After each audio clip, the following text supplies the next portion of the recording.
தனுசு ராசி அன்பர்களே, தனுசு ராசிகள் என்ன சார் சொல்கிறது, வாழ்க்கையில் வெற்றி அப்படின்னு ஒன்று இருக்குது அப்படின்னா இப்போ உங்களுக்கு அந்த வெற்றி கையில் கிடைக்கிறதுக்கான வாய்ப்புகள் அதிகம் அப்படின்னே சொல்லலாம். கல்வி, செல்வம் இது எல்லாத்துலேயுமே முதன்மையாக இருக்கக்கூடிய ராசிகளில் இந்த தனுசு ராசியும் ஒன்று அப்படின்னு சொல்லலாம். நிறைய பேர் வேண்டிகிட்டு இருந்த ஒரு விஷயம், காலங்காலமாக தவிர்ச்சிட்டு இருந்த ஒரு விஷயம், ஏங்கிட்டு இருந்த ஒரு விஷயம், குழந்தை வரமாக இருக்கட்டும், திருமண காலமாக இருக்கட்டும், இல்லை உடல்நிலை சம்மந்தப்பட்ட பிரச்சனைகள் மீண்டு வருவதாக இருக்கட்டும், இந்த மாதிரி நிறைய விஷயங்களுக்காக நீங்கள் தவிர்ச்சிட்டு இருந்தீங்க பார்த்தீங்களா, அந்த விஷயங்கள் எல்லாமே சரியாகி உங்களுக்கு பிடித்தாற்போல் வாழ்க்கை அமைகிறதுக்கான ஒரு அருமையான காலகட்டம் அப்படின்னு சொல்லலாம். நிறைய பேர் கேட்டுட்டு இருக்கிறீங்க, சார் ஃபோன் நம்பர் கொடுங்க, ஃபோன் நம்பர் கொடுங்கன்னு. டிஸ்கிரிப்ஷனில் இருக்குது சார், கமெண்ட் செக்ஷனில் எல்லாம் திட்டியே இருக்கீங்க. ஃபோன் நம்பர் எங்கே இருக்குன்னு. டிஸ்கிரிப்ஷனில் ஃபோன் நம்பர் இருக்குது, ஃபேஸ்புக்கில் பார்த்தீங்கன்னா ஸ்க்ரீனில் ஃபோன் நம்பர் இருக்குது. அதன் மூலமாக நீங்கள் பேசி தெரிஞ்சுக்கலாம். பிரபல ஜோதிடர் நம்பர் தான் கொடுத்துருக்கேன். அது மட்டும் இல்லாமல் 4-5 மொழிகளில் ஜோதிடம் பார்க்கக்கூடியவர். இப்போ நீங்கள் ஃபோன் பண்ணிங்கன்னா பிஸியாக தான் இருக்கும், முன்னாடியே சொல்லிடுறோம். அப்படி ஃபோன் பண்ணிங்க அப்படின்னா கொஞ்சம் வெயிட் பண்ணி பண்ணுங்கள், அப்பாயின்மெண்ட் அங்கேயே கொடுப்பாங்க, அந்த டைமில் நீங்கள் ஜோதிடம் பார்த்துக்கலாம். அதே மாதிரி இந்த தனுசு ராசிக்காரர்களில் சில குணாதிசயங்களை பற்றி நம்ம ஃபஸ்ட்டு தெரிஞ்சுக்கலாம். தனுசு ராசிக்காரர்களுடைய குணமே வந்து பார்த்திங்கன்னா குடும்பத்திற்காக உழைக்கக்கூடிய ஒரு முக்கியமான நபர் அப்படின்னா தனுசு ராசிக்காரர் அப்படின்னு சொல்லிடுவாங்க. அவங்களுடைய சந்தோஷத்தையும் முழுமையாக எடுத்துக்குவாங்க, அவங்களுடைய குடும்பத்துக்கான சந்தோஷத்தையும் கரெக்டாக கொடுத்துருவாங்க. உழைக்கிறதுக்காகவே, அவங்க குடும்பத்துக்காக சம்பாதிக்கிறதுக்காகவே வெளியில் போயிருப்பாங்க. அதே மாதிரி அதே சமயம் அவர்களுடைய தேவைகளையும் அவங்க நிறைவேற்றிக்குவாங்க. சில விஷயங்கள்னால தேவையில்லாத கெட்ட பெயர்களும் உங்களுக்கு உண்டாயிருக்கும். அதாவது எப்படி அப்படின்னா, ஆண் பெண் இருபாலர் இருக்கீங்க அப்படின்னா அதுக்கு தகுந்த மாதிரி சில கெட்ட பெயர்களும் உண்டாயிருக்கும். அதற்கு தகுந்த மாதிரி நீங்களும் சில விஷயங்கள் ஏதாவது செஞ்சுருந்தீங்க அப்படின்னா அதனால் பின் விளைவுகளும் உங்களுக்கு அதிகமாக நடந்திருக்கும். அதே மாதிரி இந்த ராசிக்காரர்கள் நட்போட்டாரம் அதிகம், காதல் வயமும் அதிகம். ஒரு 2-3 பேராவது உங்களோட நட்போட்டாரங்கள் இருப்பாங்க. அதாவது எதிர்பாலினத்தவர் நட்பு அதிகமாக இருக்கும். அது காதலாகவும் இருக்கலாம், அதே மாதிரி நட்பாகவும் இருக்கலாம், இந்த மாதிரி உங்களுக்கு இருக்கும். அதனால் அது சக்ஸஸ் ஆகிருக்குமா அப்படின்னு கேட்டால் 1-2 தான் சக்ஸஸ் ஆகிருக்கும். பெருசால் அது வந்து உங்களுக்கு சக்ஸஸ் ஆகிருக்காது. 1-2 லைஃப்பில் தான் வந்து அது சக்ஸஸ் ஆகிருக்கும், பெருசாக சக்ஸஸ் ஆகிருக்காது. இருந்தாலும் இந்த தனுசு ராசிக்காரர்கள் ஒரு ரொம்ப முன்னாடி இருந்தே காதலில் இருக்கிறவங்களோ இல்லை திருமணத்தில் தெரிஞ்சவங்களோ இல்லை சொந்தத்துலேயோ இந்த மாதிரி தான் வந்து திருமணம் பண்ணிக்குவாங்க. ஒரு சிலர் வந்து வெளி இடத்துல வந்து திருமணம் பண்ணிக்குவாங்க. இருந்தாலும் இவங்களுடைய லைஃப்பில் கண்டிப்பாக ஒரு காதல் அப்படிங்கிற ஒரு விஷயம் இருக்கும். ஏன் அப்படின்னா முருகரினுடைய அவதாரம், நீங்கள் கண்டிப்பாக காதல் இல்லாமல் இருக்குமா? அதே மாதிரி இன்னொரு விஷயம் என்ன அப்படின்னா, தனுசு ராசிக்காரர்களுக்கு கடவுளினுடைய அருள் அப்போலேருந்து இப்போ வரைக்கும் எப்போவுமே இருந்துகிட்டே இருக்கும். இந்த தனுசு ராசிக்காரர்களுக்கு குலதெய்வத்தினுடைய அருள் எந்த அளவுக்கு இருக்குதோ அந்த அளவுக்கு இன்னொரு ப்ளஸ் பாயிண்ட் என்ன அப்படின்னா முருகரினுடைய அருளும் அதிகமாக இருக்குது. இந்த தனுசு ராசிக்காரர்களை பொறுத்த வரைக்கும் திருமணத்திற்கு பிறகு எங்களுடைய வாழ்க்கையில் நிறைய டேர்ன்ஸ் அதிகமாக இருக்கும். திருமணத்தை போய் நீங்கள் நிறைய சிக்கல்களை சந்திச்சு தான் வந்து திருமணத்தை பண்ணிக்குவீங்க. அதே மாதிரி திருமணம் முடிந்த பிறகு சில வருடங்கள் வந்து உங்களுக்கு வந்து சில கஷ்டங்களை மட்டுமே அனுபவிச்சிருவீங்க. குடும்பங்கள் உங்களுக்கு அவ்வளோ சீக்கிரம் செட் ஆகிருக்காது. அந்த குடும்பத்தோடு நீங்கள் வந்து ஜிங்க் ஆகிறது கொஞ்சம் லேட்டாக இருக்கும். குடும்பங்கள் எல்லாம் செட் ஆனதுக்கப்புறம் ஜிங்க் ஆனதுக்கப்புறம் அதற்கு தகுந்த மாதிரி உங்களோட லைஃப்பில் நீங்கள் அடுத்தடுத்த ஸ்டெப் வைக்கிறதுக்குமே நீங்கள் வந்து கொஞ்சம் யோசிச்சு தான் வைக்கிற அளவுக்கு இருந்திருக்கும். அதே மாதிரி தொழில் ரீதியான விஷயங்களில் இந்த தனுசு ராசிகள் போனாங்க அப்படின்னா அந்த தொழில் ரீதியான விஷயங்கள் மேன்மை அடைந்து வரும். திருமணத்திற்கு பிறகு உங்களுடைய தொழில் கொஞ்சம் ஓரளவுக்கு மேன்மையாக ஏறி இருக்கும். நீங்கள் வந்து ஆணாக இருந்தாலும் சரி, பெண்ணாக இருந்தாலும் சரி, பெண்ணாக இருந்தீங்க அப்படின்னா திருமணம் பண்ணி ஆண் வீட்டுக்கு போனீங்க அப்படின்னா கணவரனுடைய தொழில் அதிகமாக ஈடுபட்டு மேலே வரும். அதேமாதிரி நீங்கள் உங்களுடைய தொழிலே ஏதாவது பண்ணிட்டு இருக்கீங்க அப்படின்னா உங்களுக்கு மேன்மை அடைகிறதுக்கான வாய்ப்புகள் அதிகமாகவே இருக்குது. அதே மாதிரி இந்த தனுசு ராசிக்காரர்களுக்கு எதிர்பார்த்த மாதிரி குழந்தைகள் அமைவதற்கு சின்ன சிக்கல்கள் ஏற்பட்டு தான் வந்து குழந்தை பாக்கியம் வந்து உண்டாயிருக்கும். அது சின்ன தடைகள் தாண்டி தான் வந்து வந்திருக்கும். நீங்கள் செக்கப்புக்கு போயிருப்பீங்க, அப்போ கூட ஏதோ அது இதுன்னு சொல்லியிருப்பாங்க. அதுக்கப்புறம் ஏதோ டாக்டர்லாம் காட்டியிருப்பீங்க, ஸ்கேன்லாம் காட்டியிருப்பீங்க. அதெல்லாம் பார்த்து தான் ஃபைனலாக வந்து உங்களுக்கு குழந்தை உண்டாகிறதுக்கான வாய்ப்புகள் கொடுத்துருக்கோம். அதற்கு பிறகு தான் வந்து குழந்தை வந்து நல்லபடியாக பிறந்திருக்கும். அதே மாதிரி பயப்படுத்துறதெல்லாம் தாண்டி குழந்தை நல்லபடியாக பிறக்கும். இதுதான் வந்து ஒரு ஹைலைட். இந்த தனுசு ராசிக்காரர்களை பொறுத்த வரைக்கும் கடந்த 3 வருடங்களாக இவங்க வந்து அதிகமாக செலவு பண்ண விஷயங்கள் அப்படின்னா மருத்துவ செலவுகள் தான் அதிகமாக பண்ணியிருப்பாங்க. இவங்களோட லைஃப்பில் இவங்க அதிகமான செலவுகளில் எந்த ஒரு விஷயத்தை பண்ணியிருக்காங்கன்னா மருத்துவ ரீதியான செலவுகள் தான். காரணம் என்ன? ஏன்னா கடந்த சில 3 வருடங்களும் உங்களுக்கு வந்து அவ்வளோ சிக்கல்களை கொடுத்து அதுக்கப்புறமேட்டு வந்து சால்வ் பண்ணியிருக்கோம். உடனே நீங்கள் போய் ஹாஸ்பிட்டலில் ஒரு 3-4 நாட்கள் தங்கியிருந்திருப்பீங்க. அப்படி இல்லையா உங்களுடைய குடும்பத்தாரில் யாரோ ஒருத்தர் போய் தங்கியிருந்திருப்பாங்க. அப்போ வந்து நீங்கள் போய் பக்கத்தில் பார்த்துக்கிறதாக வந்திருப்பீங்க. அதெல்லாம் சரியாகி இப்போ வந்து நலமாக இருக்கிறதுக்கான காலகட்டம். அதே மாதிரி மருத்துவ ரீதியான செலவுகள் இன்னமும் நீங்கள் வந்து மாதம் பண்ணிட்டு தான் இருந்திருப்பீங்க. அதுக்கான டேப்லெட்டோ இல்லை ஏதோ ஸ்கேனோ இல்லை ரிப்போர்ட்டோ அது இதுன்னு உங்களுக்கு வந்து அந்த ஃபைலை தூக்கிட்டு சுற்றுற வாழ்க்கையே உங்களுக்கு வந்து தனுசு ராசிக்கு இருந்திருக்கும். அதற்கு பிறகு வந்து பார்த்திங்கன்னா குலதெய்வத்தினுடைய வழிபாடுகள் வந்து வருடம் நீங்கள் பண்ணீங்க அப்படின்னாலும் சின்ன ஏதோ ஒரு ஃபேமிலியுடைய பிரச்சனைகள் இருக்குது அப்படிங்கிறலாம் சொல்லிட்டு இருந்திருப்பாங்க. நீங்கள் வந்து எந்த ஒரு அதுக்கான வழி வந்து எதுவுமே ஸ்டெப் எடுக்காமல் நீங்கள் வந்து விட்டுருப்பீங்க. இந்த ராசிக்காரர்களை பொறுத்த வரைக்கும் ஃபஸ்ட்டு நீங்கள் பண்ண வேண்டிய ஒரு விஷயம் என்ன அப்படின்னா, தொழிலையும் சரி, கல்வியிலையும் சரி, இல்லை வேறு ஏதாவது ஒரு அதிக பட்ஜெட் போட்டு ஒன்று ஆரம்பிக்கிறீங்க அப்படின்னா அந்த இடத்துலையும் சரி, முதன்மையாக நீங்கள் வணங்க வேண்டியது உங்களுடைய குலதெய்வம் தான். குலதெய்வத்தை விட்டுட்டு இல்லை குலதெய்வத்து மேலே கோபம் இருக்குது இல்லை ஏதாவது ஒன்று இருக்குது அப்படின்னா அதெல்லாம் சரி பண்ணிக்குவாங்க. குலதெய்வத்து மேலே கோபமே படக்கூடாது. அப்படி இருந்துச்சுன்னா சரி பண்ணிக்கோங்க. அந்த இடத்துல போய் ஒரு பொங்கல் வச்சோ, ஒரு நாள் தங்கி இருந்தோ, பூஜை கொடுத்தோ, அந்த இடத்துல மனமகிழ்ச்சியாக வணங்கி உங்களுடைய முன்னோர்கள் நினச்சி வணங்கி சரி பண்ணிக்கோங்க.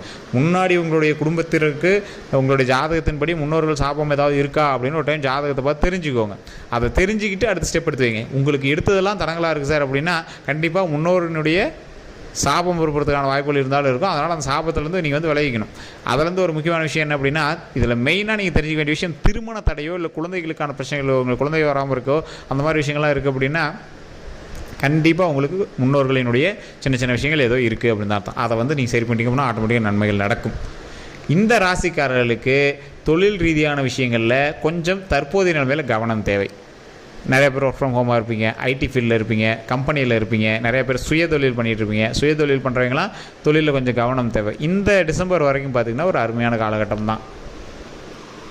இருந்தாலும் உங்களுடைய தசாபுத்தி அதில் பேசணும். உங்களுடைய தசாபுத்தி கொஞ்சமாக ஒர்க் ஆகணும். அப்படி ஒர்க் ஆச்சு அப்படின்னா தான் கட்டத்திற்கு தகுந்தாற் போல் உங்களுடைய ராசியும் செயல்பட்டு அதற்கு ஈக்குவலாக உங்களுக்கு வந்து லைஃப்பை வந்து சரி பண்ணி கொடுக்கும். இந்த ராசிக்காரர்களுக்கு கட்டம் எந்த அளவுக்கு பேசுதோ அதே மாதிரி தனுசு ராசியும் பேசும். ஏன்னா இப்போ நம்ம பார்க்குறது பொது பலன்க. தனுசு ராசியில் நிறைய வகையான லக்கினங்கள் இருக்குது, நிறைய தசாபுத்திகள் இருக்குது. அதே மாதிரி இப்போ வந்து உங்களுக்கு வேறு நட்சத்திரம் தான் இருக்கும், ஒரே நட்சத்திரம் கிடையாது. நீங்கள் பிறந்த நேரம் வேறு, பிறந்த ஊர் வேறு, இது மாதிரி நிறைய விஷயங்கள் உங்களோட லைஃப்பில் இருக்குது. அதற்கு தகுந்தாற் போல தான் வந்து நீங்கள் வந்து நடந்துக்கணும். ஸோ இந்த ராசிக்காரர்களுக்கு நான் மெயினாக சொல்கிறது அதே ஒன்று தான். ஒரு பொது ஜாதகத்தை பார்த்துட்டு சார் இப்போ நான் யூடியூப்பில் பார்த்தேன் ஒரு 50% தான் சார் எனக்கு மேட்ச் ஆச்சு, சிலருக்கு 80% தான் சார் மேட்ச் ஆச்சு அப்படிம்பீங்க. சார் நான் சொல்கிறது வந்து தனுசு ராசியில் இருக்கிற எல்லாருக்கும் சொல்கிறது.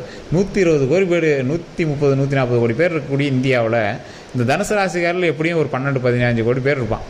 ஸோ அந்த 15 கோடி பேருக்குமே நான் சொன்னது நடக்குமானா நடக்கிறதில்ல. காரணம் என்ன?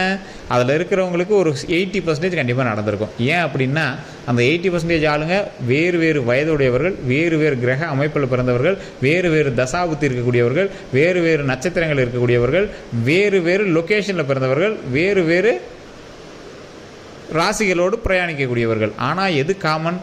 தனுசு ராசி அப்படிங்கிறது ஒன்று தான் காமன். ஸோ அதுக்கு பிறகு இவ்வளோ விஷயங்கள் இருக்குது, இவ்வளோ வித்தியாசங்கள் இருக்குது. அதெல்லாம் இருந்துச்சு அப்படின்னா தான் அதுக்கு தகுந்த மாதிரி உங்களுடைய ஜாதகத்தை கணிக்க முடியும். ஸோ நிறைய பேருக்கு தெரியாத ஒரு விஷயம் இதுதான். வெறும் பொது ஜாதகத்தையோ எதையோ பார்த்து நீங்கள் கணக்கு போட்டுக்காதீங்க. இல்லை சார் நான் தனிப்படையாக ஜாதகம் பார்க்கணும் அப்படின்னா லோக்கலில் நீங்கள் பார்க்கலாம், உங்களுடைய வீட்டுக்கு பக்கத்தில் இருக்கிறவங்ககிட்டே பார்க்கலாம். இல்லை சார் அது கொஞ்சம் நம்பகத்தன்மையாக இல்லை அப்படிங்கிற பட்சத்தில், உங்களுக்கு சாட்டிஸ்ஃபை ஆகலை அப்படிங்கிற பட்சத்தில் கீழே டிஸ்கிரிப்ஷனில் நம்பர் கொடுத்துருவோம்.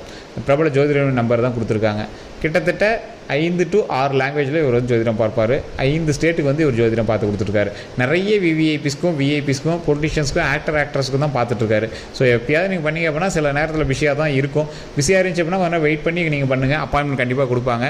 அதற்கு பிறகு நீங்கள் வந்து உங்களுடைய ப்ராப்ளம் சொல்லி நீங்கள் சால்வ் பண்ணிங்கன்னா அதுக்கான கன்சல்டிங் கொடுப்பாங்க. அதே மாதிரி நிறைய பேருக்கு தெரியாத ஒரு விஷயம், முன்னோர்களினுடைய சாபத்தை ஜாதகத்தில் கணிக்க முடியுமா? கண்டிப்பாக பார்க்கலாம். குலதெய்வத்தினுடைய அருள் இருக்கா இல்லையான்னு ஜாதகத்தில் கண்டுபிடிக்க முடியுமா? கண்டிப்பாக பார்க்கலாம். இது எல்லாமே உங்களுடைய தசாபுத்தியும் கட்டத்தையும் வச்சு கண்டுபிடிக்கக்கூடியது.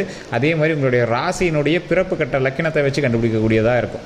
ஸோ கண்டிப்பாக உங்களுடைய ஜாதகம் இருந்தால் தான் இது எல்லாமே பண்ண முடியும். தனுசு ராசி எல்லாத்துக்குமே குலதெய்வத்தினுடைய அருள் இருக்கா? இருக்குன்னு தான் சொல்லுவோம். ஏன்னா தனுசு ராசிக்கு காமனாகவே இருக்குது.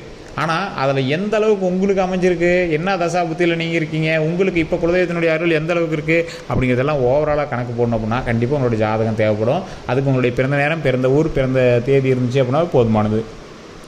இந்த ராசிக்காரெல்லாம் எதுக்கு பயந்துக்காத ராசிங்க? இப்போ நீங்கள் கவனமாக இருக்க வேண்டியது ஒரு 3 விஷயத்துக்கு தாங்க. வண்டி வாங்கினாலும் கவனமாக இருங்க. வண்டி வாங்கினாலும் ரொம்ப ரொம்ப கவனம் தேவை. ஏன்னா சமீபத்தில் தான் நீங்கள் வந்து வாகனம் வாங்கியிருப்பீங்க. ஏதோ ஒரு புதிய வாகனங்கள் வந்து வாங்கினதுக்கான ஒரு காலகட்டம். அதே மாதிரி எந்த ஒரு ராசிக்காரலாக இருந்தாலும் சரி, நீங்கள் குடும்பத்துக்குள்ளே கொஞ்சம் சண்டை சச்சரவுகள் இருந்துச்சு அப்படின்னா கொஞ்சம் பொறுமையாக ஹேண்டில் பண்ணுங்கள். அந்த பொறுமையாக ஹேண்டில் பண்ணிங்க அப்படின்னா ஆட்டோமேட்டிக்காக லைஃப் வந்து நல்லபடியாக அமையுது. அதே மாதிரி உங்களுக்கு ஆண் குழந்தையோ பெண் குழந்தையோ பிறந்தது அப்படின்னா கடவுளுக்கு இதுக்கு முன்னாடி வைத்திருந்த வேண்டுதல்களை சரி செஞ்சுக்கோங்க. உங்களுக்கு ஜாதகத்தில் இருக்க செக் பண்ணிக்கோங்க. ஏன்னா ஒரு டைம் நீங்கள் வந்து ஜாதகம் பார்த்தீங்க அப்படின்னா ஈஸியாக சொல்லிடுவாங்க. ஏதாவது வேண்டுதல் இருக்கா, இல்லை ஏதாவது கடவுளுக்கான பிரச்சனைகள் இருக்கா அப்படிங்கிறது எல்லாமே தெளிவாக சொல்லிடுவாங்க. அதை பார்த்து அதை சரி பண்ணிக்கோங்க. ஏன்னா தனுசு ராசிக்கு ஈஸியாக வந்து முன்னோர்களுடைய சாபங்கள் இருக்கா இல்லையான்னு வந்து கண்டுபிடிச்சிடலாம். அப்படி தனுசு ராசிக்காரில் பாதி பேருக்கு முன்னோர்கள் சாபங்கள் இருந்திருக்கு.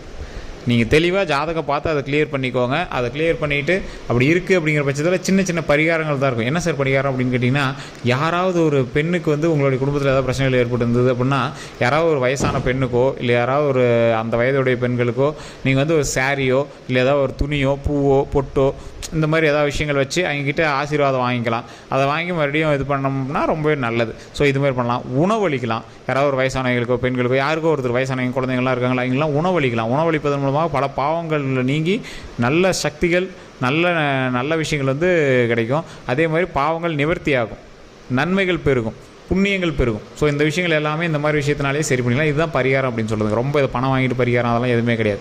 நீங்கள் இதெல்லாம் தெரிஞ்சுக்கணும் அப்படின்னாவே நம்ம சேனலை ஃபாலோ பண்ணிக்கோங்க, சேனலை சப்ஸ்கிரைப் பண்ணிக்கோங்க. நிறைய பேருக்கு தெரியாத விஷயங்கள் எல்லாமே நம்ம ஒவ்வொன்றும் சொல்லிட்டு தான் வந்துட்டுருக்கோம். அது எல்லாமே இனி வரக்கூடிய வீடியோக்களில் ஒவ்வொன்றும் தெளிவாக சொல்ல போகிறோம். வேறு ஏதாவது கருத்துக்கள் இருந்தால் மறக்காம கமெண்ட்ஸில் பற்றி விடுங்க. இதுவரை நம்ம சேனல் சப்ஸ்கிரைப் பண்ண சப்ஸ்கிரைப் பண்ணிக்கோங்க, பதில் பெல் பட்டன் மறக்காம ப்ரெஸ் பண்ணிக்கோங்க.